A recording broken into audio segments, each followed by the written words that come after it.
Hi everyone, my name is Amy, and in this video, I'll show you how to add the Poppers Flipbook widget to your Elementor website. Flipbooks are a great way to present documents and content in an interactive, page-turning format, making the experience feel more engaging and realistic for visitors. So, let's get started.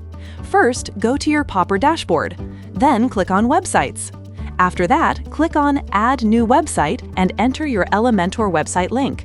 Once you've added the link, click on Add Website. Next, go to your WordPress dashboard. In the Plugins section, search for the Popper plugin, then install and activate it. After activation, click on Popper from the left sidebar.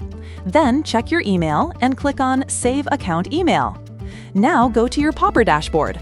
Once you're there, click on Widgets, and after that, click Create New Widget. Then search for Flipbook in the widget library. Open it and then choose a layout. After that, the widget editor will open, with the preview on the right side and the settings on the left side. Here you'll see two ways to create a flipbook. The first is using PDF, and the second is creating it manually. If you want to add content manually, click Add Page. You can add an image, title, and content on each page, and continue editing each page the same way. If you choose the PDF method, just upload your PDF file and it will automatically render inside the flipbook. Next, go to the Templates tab, where you can select different templates. In the Design tab, you can change the background, primary color, and accent color.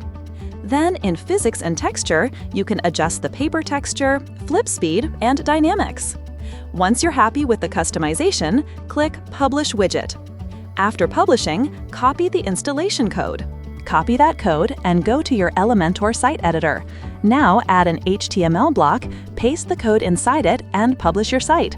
Once your website is live, refresh the page, and your widget will appear successfully.